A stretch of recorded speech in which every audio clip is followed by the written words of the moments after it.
Halo guys, assalamualaikum warahmatullahi wabarakatuh. Terima kasih yang udah stay sama channel yang Tisam Official. Semoga kalian sehat. Berkabar kalau untuk kita semuanya, gimana kabar kalian sehat?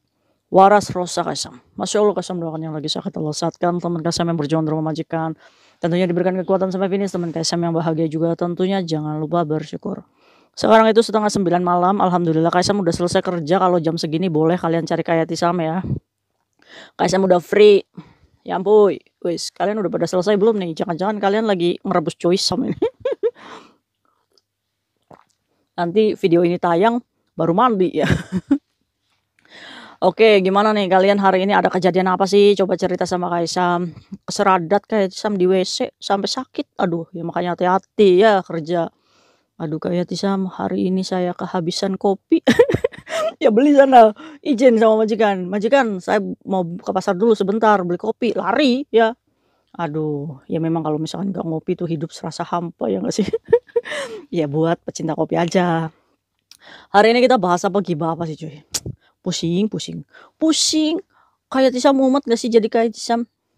Mumet nggak ya? Ya mumet dibikin mumet ya cuy ya. Kadang kayak Tisam tuh suka baper kalau menghadapi suatu kasus ya, yang sedih gitu kan. Ya kayak Tisam tuh kadang nangisin orang gitu. Astagfirullah kamu tuh ya. Aduh, mau aja dibodoh-bodohin, dioon-onin. Tapi kalau ngelihat Ibu Martini gitu kan, yang ada di rumah sakit tuh ya, kalau misalkan ada orang nengok tuh, "Alhamdulillah alhamdulillah alhamdulillah." Banyak bersyukurnya Ibu Martini tuh. Jadi kitanya juga ikut senyum ya, "Alhamdulillah alhamdulillah, enak enak banget." Kalau dikasih makanan tuh. Aduh ampun ampun banyaknya kasus ya termasuk kasus pencurian. Ingat nggak kasusnya Mbak F nih, yang anak overtime yang mencuri di majikan part-time-nya 80.000 Hong Kong dollar ya kan. Nah versi majikannya ini kan, ya sebenarnya majikannya baik ya, tidak melaporkan. Ya kayak Sam tahu, dilaporkan pun ya tetap akan kena gitu majikan part-time. Nah ini pembelajarannya Mbak F nih sebenarnya banyak cuy, ya. Kenapa kayak Sam, memberikan sanksi sosial kepada Mbak F ya. Karena tidak ada yang bisa kita lakukan selain memberikan efek jerak nih, di sanksi sosial. Kelihatan mukanya kayak gitu. Tapi walaupun di sanksi sosial, Kaisang punya beban moral ya, beban sosial nih, untuk menjaga anak ini supaya jangan sampai nauzubillah min dzalik ya, apa namanya, nekat lah karena udah malu sama orang. Kayak Tisam yang memberikan efek sanksi sosial, Kaisam juga harus bisa melindungi ini si anak ini. Yo kan kayak, di desa itu cuy, kalau maling itu pasti digebukin sama mata ya, iya kan sih? Nah ini, karena kayak Tisam ini memfollow up ya, ini kasusnya si anak ini, ya tujuannya ini memberikan efek jerak untuk kebaikannya dia sendiri. Orang dia masih muda kok, 30 tahun ya cuy ya. Ternyata diselus-selusuri, keluarganya juga udah dicoret dari kakak keluarganya. Ampun ampun, keluarganya malu ini. Katanya sih dari dulu juga anak ini badung, padahal anak cewek satu-satunya. Kakaknya juga ada tuh, di mana, di Kendal. Udah terkenal ini ya, aduh. Tapi alhamdulillah ya walaupun dicoret dari kakak keluarganya, dia masih diberikan, apa namanya, kesempatan sama Allah untuk berubah ya. Ya walaupun semua orang juga mungkin nggak percaya ya kan. "Ah, dasar maling aja, nggak akan mungkin berubah," ya kan. Nah selama ini dia di mana Kaisam? Ada tuh di pantatnya kayak Tisam. Diusir sama kayak Tisam berapa kali, nggak pergi-pergi. Ya karena dia tahu, ya kan. Ya karena dia tahu, nggak ada yang mau nolong dia gitu kan, udah nggak ada kos-kosan yang mau nerima dia juga. Kalau misalkan kalian nggak ingat ya, Kaisam ingatkan, jadi kasusnya ini anak OS ya, yang 80.000 Hong Kong dollar serta 160 juta ini majikan partainya 1 bulan yang lalu, ini heboh cuy, di tanggal 4 ini heboh. Waduh, ya kan, karena nggak bisa di, apa namanya, nggak bisa di self-prodeo kan, karena ini akan adalah anak overstay ya, yang bekerja part-time di majikan part-time. Majikannya ini banyak duit cuy, percaya aja gitu, geletak-geletak aja. Nah ini Mbaknya ini bukan klepto ya, kalau misalkan klepto, dia mencurai, tapi dia nggak menggunakan itu uang curayannya. Tapi ini mencurai, tapi uangnya digunakan, nggak tahu habis, CF. Paling juga scammer Kaisam, curiga Kaisam ke sana, cuma Mbaknya nggak ngaku ya. Aliran dananya udah dicek, ya memang ada untuk beberapa bayar hutang ya, ada untuk ngasih saudaranya, ada untuk beli handphone mungkin, ada untuk juga, apa namanya, ya intinya sebenarnya sih kepada seseorang yang dia sembunyikan dari Kaisam. Ada beberapa uang juga yang hilang, jadi dikarenakan, ada beberapa pekerja migran juga yang terlibat ya untuk dialirin dananya, pura-pura transfer, ya padahal itu uang curayan. Ada juga uang yang di FPS dari WeChat ya, FPS-nya nomornya bener tapi nggak masuk. Itu harusnya di P2P tapi Mbaknya FPS jadi duitnya nggak tahu hilang kemana gitu. Ada itu aliran dananya 4.000 yang nggak tahu kemana. Nah pengakuannya, dia tuh nggak mencurai sebanyak itu, ya wallahu alam. Semua ini sudah terjadi ya cuy ya. Cuma tegurannya di sini, buat kitanya nih, pekerja migran, awas hati-hati untuk mencari anak part-time. Ya, di Hong Kong itu nggak boleh kalian itu mempart-time-kan orang. Apalagi menyodorkan kepada majikan kita yang baik notabene ya. Ini kan kita sendiri yang beban moral ya. Satu, jangan pernah memberikan anak part-time kepada majikan. Ya, kalau majikannya nyari sendiri kayak Sam, lebih baik bilang suruh majikan. Silakan majikan hubungi agensi sendiri barangkali aja anak part-time. Jadi kitanya nih sebagai pekerja migran, jangan pernah memberikan sok-sokan gitu, ngasih orang, nih majikan ini aja, ini teman saya baik. Tahu-tahu mencurai. Bagaimana pertanggungjawaban kita kepada majikan? Iya gak sih? Beban moral cuy. Nah itu pembelajarnya. Jangan pernah ngasih anak ke majikan. Yang kedua, kalian anak overstay ya. Ya walaupun kayak Sam tahu ya, ini kayak Mbak F ini kan paspornya digada ya. Paspornya digada nggak bisa nebus. Akhirnya dia diterminate dari majikannya. Asal usulnya tuh seperti cuy. Gak ada paspor, jadi akhirnya dia nekat overstay. Overstaynya sudah 1 bulan ya. Maka dari itu, kemarin itu saat dia mau ke imigrasi lantai 4, itu ditolak di Sun Wan Oh. Harus surrender, karena lebih dari 1 bulan dia overstay.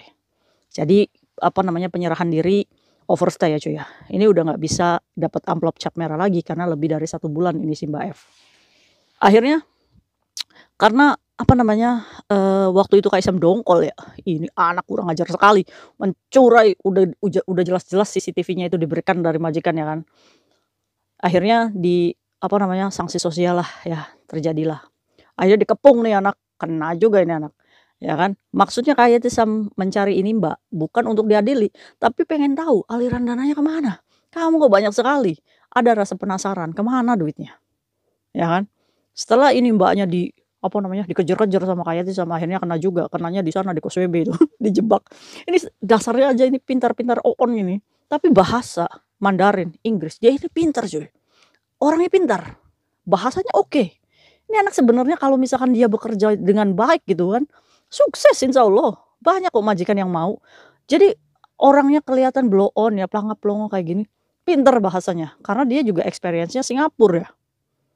Dia udah banyak experience-nya cuy. Terus juga dia juga bisa Mandarin. Mandarinnya pintar juga. Aduh sayangnya ya kepintaran ini tidak digunakan dengan sebaik mungkin. Iya ya Kaisam, nggak kayak saya, padahal saya tuh pengen kerja tapi bahasa tuh Kantonis aja nggak bisa. Ada aja. Ya makanya rajin belajar ya. Jadi saat dikepung ini si Mbak F ya, kena itu di tanggal 4 ya waktu itu. Tanggal 4 November ya. Tanggal 4 November ya. Terus dia langsung kayak Tisam surrenderin. Kaisam tampung tuh di kosan. Surrender akhirnya jalan 2 kali laporan ya. 2 kali laporan ke imigrasi, terus kemarin itu sidang ke Satin ya. Dalam 1 bulan ini ya cuy ya prosesnya si Mbak F ini.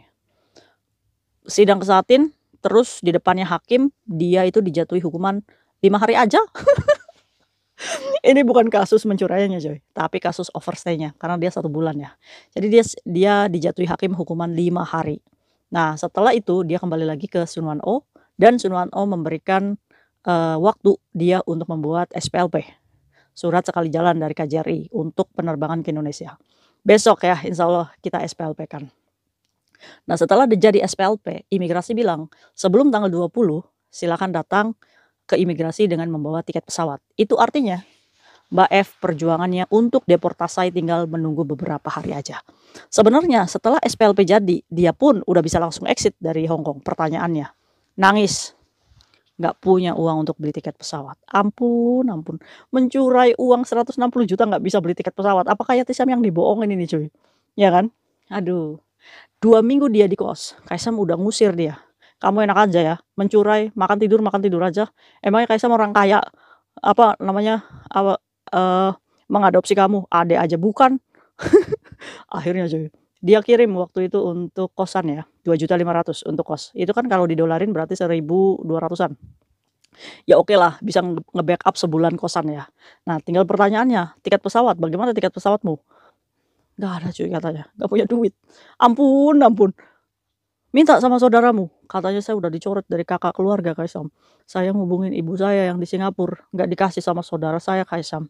Coba aja saya bisa menghubungi ibunya." Jadi, apa namanya, si Mbak F ini tidak diberikan akses untuk, menghubungi ibunya yang ada di Singapura. Mungkin orang tuanya atau, mungkin keluarganya ya, cuy, ya, nggak mau membebankan karena si tingkah laku anak ini. Mungkin keluarganya merasa bahwa Mbak F ini udah dewasa gitu kan, ya udah tentuin jalan sendiri, kalau kamu mencuri ya tanggunglah sendiri, ya kan. Kakak-kakaknya nggak bisa dihubungi, "Mas Mas, ini adekmu gimana ini mau pulang ini nggak ada tiket pesawat." Masa Kak Isam yang beliin tiket pesawat? Astagfirullah. Terus Kak Isam gimana? Sejauh ini ya, cuy, ya, dia ikut Kak Yatisam tuh sejauh ini ya, ya memang dia ini ada di kosan, ya aman-aman aja sih sebenarnya anaknya. Sejauh ini nurut sama Kaisam, mau dengerin omongannya Kaisam. Iya, karena Kaisam nggak tahu ya, dia begitu itu mungkin karena cuma Kaisam mungkin yang bisa menolong dia saat ini. Ya walaupun, notabene memanfaatkan ya, cuy, ya. Tapi Kaisam tidak pernah merasa bahwa diri Kaisam ini dimanfaatkan. Kaisam tuh merasa bahwa si Mbak F ini adalah ujian Yatisam. Ya, jangankan si Mbak F ya, orang yang nyata-nyatanya aja enggak mencurai gitu, cuy. Banyak kok yang nipu kayak Yatisam. Jadi Kaisam berpikir, "Kamu ini terus maunya gimana?" Dari hati ke hati Kaisam ngomong, "Kamu berharap apa?" "Saya cuma berharap bisa sampai Jakarta dan bisa kerja di yayasan aja kayak Yatisam. Bantu saya Kaisam. Terus, kamu berubah nggak sih? Saya pengen kerja Kaisam. Keluarga saya udah nggak mau nerima saya." Ya kan? Kalau udah kayak gini tuh Kaisam tuh nyesek ya, cuy, ya. Maksud Kaisam, "Kenapa kok kamu kayak gini?" Gitu kan. Ya memang ya, cuy, ya. Biasanya tuh orang yang mencuri itu karena pengaruh stres, harga diri yang rendah. Orang yang memiliki harga diri yang rendah itu gampang banget untuk mengambil hak orang lain, ya. Termasuk teman-teman kita yang melarikan uang bank temannya kita. Dia itu adalah orang yang harga dirinya rendah banget. Kalau kita punya harga diri, harusnya kita bisa membuktikan, "Oh, kita bayar hutang. Oh, kita belum bisa bayar hutang. Oh, saya kerja kerja kerja. Perbaiki. Saya baru bisa bayar segini, maaf ya. Nanti saya kerja lagi, saya akan bayar." Itu baru bener, cuy. Ya. Sampai di depannya rentenir aja Kaisam tuh diomongin kayak gini, "Yatisam itu cuma bikin konten katanya, nggak punya duit, cuma bisanya ngajarin anak untuk poking aja." Tapi ujung-ujungnya dikasih paspornya. Berarti kan dia ngejelekin kayak Yatisam, tapi dia juga takut sama Kaisam. Takut di-poking. Astagfirullahaladzim. Ya memang Yatisam nggak punya duit. Kaisam cuma tahu aturan aja. Kalau kalau saya bisa membantu untuk mengambilkan paspor, ya kan dengan tidak mengeluarkan uang, ya bagus dong. Kita terapkan semua aturan dengan yang benar. Ujung-ujungnya dikasih juga kan? Ya karena dia salah. Wis nggak apa-apa. Kita dicap nggak punya uang. Kita dicap direndahkan sama orang nggak apa-apa. Yang penting apa? Bener jalannya. Aduh. Jadi begitu ya, cuy, ya. Kasusnya Mbak F ini udah clear. Alhamdulillah. Di bulan ini sebelum tanggal 20 Mbak F akan keluar dari Hong Kong, deportasi. Masalah tiket pesawat, siapa yang belikan Kaisam? Allah aja yang belikan ya. Melalui siapa Kaisam? Ya nobody knows gitu. Yang penting Kaisam pastikan ini Mbak F akan keluar dan Kaisam ini sebagai bentuk tanggung jawab Kaisam karena sudah membuat apa namanya? Sanksi sosial untuk Mbak F. Tujuannya satu, Mbak F ya, dengerin omongannya Kaisam. Saat ini kamu tahu, nggak ada orang yang percaya sama kamu. Nggak ada yang mau menerima kamu. Jadikan ini cambuk untuk kamu berubah. Ya, walaupun kamu di daerahmu, Kendal sana, kamu sudah jelek, kamu sudah nggak diterima, sudah melekat nih, apa notabene pencuri ya. Kamu bisa untuk membuktikannya, bukan dendam. Ya, maafkan semuanya karena ini adalah kesalahan kamu sendiri. Akui berbesar hati, oh iya saya salah, saya sudah mengambil hak orang lain, perbaiki. Saat kamu sudah memiliki niat yang baik seperti itu, insya Allah mudahkan jalannya. Nanti pulang, pergi ke yayasan, kerja di sana yang benar. Ya, kamu punya keahlian Mandarin dan bahasa Inggris. Kamu bisa kerja sebenarnya dengan gaji yang tinggi di Jakarta dengan keahlian kamu. Serius cuy, kalau kalian punya keahlian Mandarin sama bahasa Inggris, kamu bisa kerja dengan gaji yang lebih tinggi. Ya lumayan lah. Ya, jadi buat Mbak F saat nanti di pekerjaan yang baru, Kaisam cuma pesan, ingat kayak Tisam di sini. Ya, ingat. Mungkin orang nggak ada yang udah support kamu, tapi Kaisam yakin, ya maksud dan tujuan kita dipertemukan adalah kayak Tisam berharap bisa menjadi apa namanya orang yang bisa mendidik kamu lebih baik lagi. Itu aja pesan Kaisam. Kaisam modalin kamu untuk bekerja, insya Allah pergunakan dengan yang baik. Ya, Pasti banyak pro kontra di luar sana. Kenapa Kaisam menolong orang mencurai seperti ini? Apa ya cuy? Karena si Mbak F ini sudah ada di tangan Kaisam ya. Kaisam jadi Kaisam menganggap bahwa ini adalah ujiannya Kaisam. Jadi apapun itu ya Kaisam akan hadapi ya. Tapi bukan berarti semua orang bisa Kaisam tolong.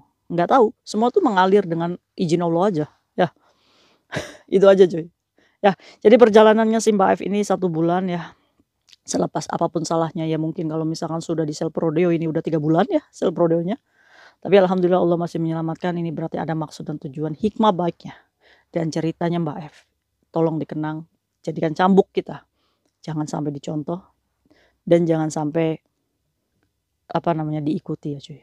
Karena belum tentu kamu akan selamat seperti dia. Ya. Doakan untuk Mbak F supaya berubah menjadi lebih baik. Suatu hari kita nggak pernah tahu nasib dia ke depannya gimana. Suatu hari saat dia sukses, ingatlah Mbak F, perbaiki dan semoga menjadi orang yang bermanfaat untuk orang-orang di sekitar kamu. Berjalannya waktu, keluarga pasti akan memaafkan. Berjalannya waktu, semua cerita ini pasti akan dilupakan asal kamu menjadi orang yang bermanfaat.